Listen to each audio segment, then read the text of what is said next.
Caríssimos irmãos e irmãs, chegamos ao quinto domingo da Páscoa. E, mediante as leituras deste quinto domingo da Páscoa, que hoje a Igreja nos apresenta, eu gostaria então de iniciar a nossa reflexão tomando um número aqui do documento de Aparecida, o número 18, onde se diz o seguinte: conhecer a Jesus Cristo pela fé é nossa alegria. Segui-lo é uma graça, e transmitir este tesouro aos demais é uma tarefa que o Senhor nos confiou ao nos chamar e nos escolher. O objetivo ou a finalidade pela qual eu quero iniciar a reflexão tomando este número, que faz parte do discurso inicial do Papa Bento XVI, na abertura da conferência de Aparecida em 2013, que aliás na última sexta-feira completou 15 anos da celebração desta conferência, é exatamente o fato de que, na primeira leitura de hoje, já no finalzinho, nós escutamos a seguinte frase do texto bíblico: ali chegados, reuniram a igreja e contaram quão grandes coisas Deus fizera com eles e como abrira a porta da fé aos gentios. Este versículo é o versículo 27. E deste versículo eu gostaria de tomar esta frase, porta da fé. O que é exatamente, meus prezados irmãos, a porta da fé? Na carta apostólica sobre moto próprio de Bento XVI, na celebração do ano da fé, se diz que essa porta da fé, ela nos introduz na vida de comunhão com Deus e assim permite a nossa entrada na igreja. Esse caminho, vai dizer ainda o documento, ele tem início com a celebração do sacramento do batismo e vai se concluir exatamente com a nossa morte, quando nós entramos em definitivo na eternidade. Mas o que seria precisamente essa fé? Tomando as palavras desse documento, essa fé significa crer num só Deus que é amor. O Pai que, na plenitude dos tempos, enviou seu Filho para a nossa salvação. Jesus Cristo que redimiu o mundo no mistério da sua morte e ressurreição. O Espírito Santo que guia a Igreja através dos séculos, enquanto aguarda o regresso glorioso do Senhor. Então, essa definição está logo no primeiro parágrafo do moto próprio Porta Fidei.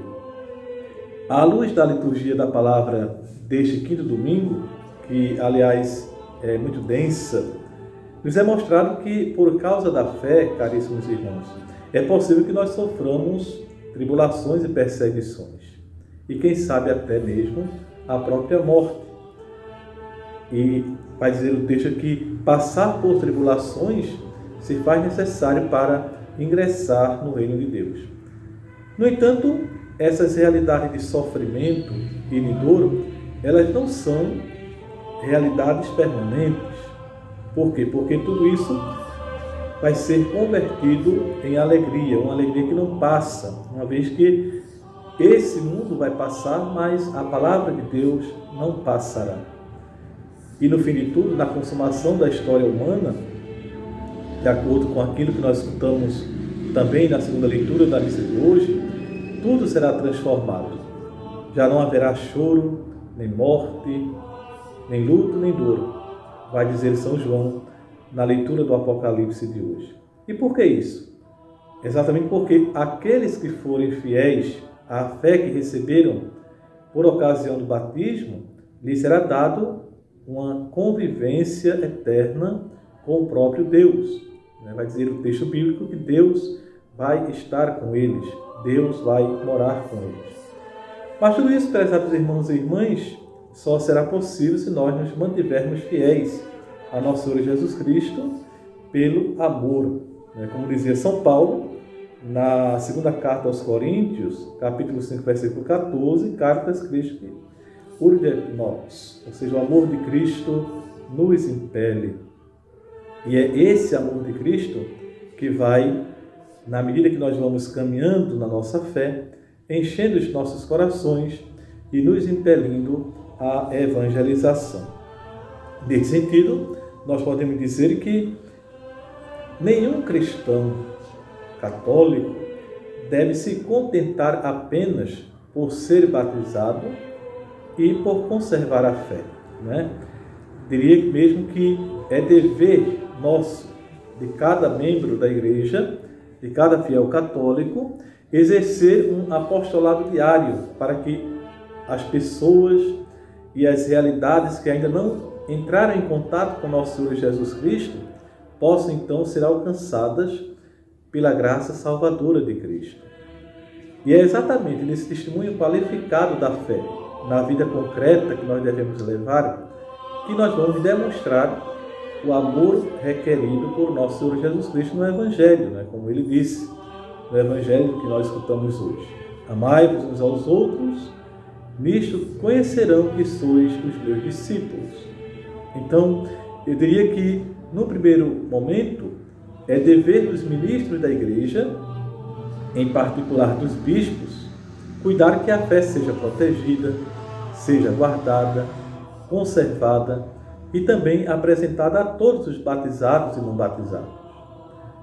Vejamos bem o que é que diz São Paulo, por exemplo, em um discurso que ele fez aos presbíteros da igreja de Éfeso. Isso nós encontramos nos Atos dos Apóstolos, no capítulo 20.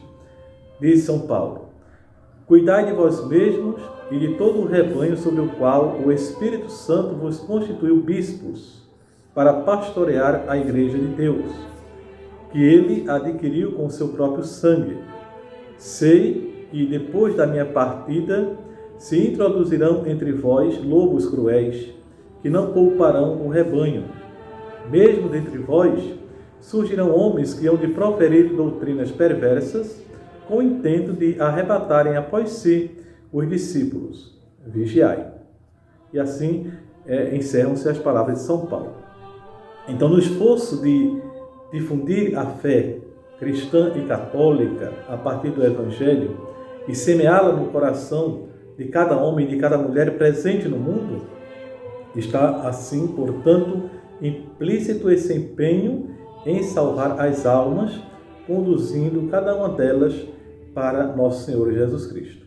Então, que Maria Santíssima, cujo mês nós estamos celebrando, seja essa estrela da evangelização a nos guiar nesse empreendimento da evangelização, fazendo com que nós aprofundemos a nossa fé, conheçamos-la cada vez mais e aí tenhamos também esse entusiasmo dos primeiros cristãos em levar o conhecimento do nosso Senhor Jesus Cristo a tantos homens e mulheres, né, da nossa vizinhança, mas também, quem sabe, até em terras distantes, se assim for da vontade de Deus, que nós realizemos missões para além do ambiente onde nós moramos.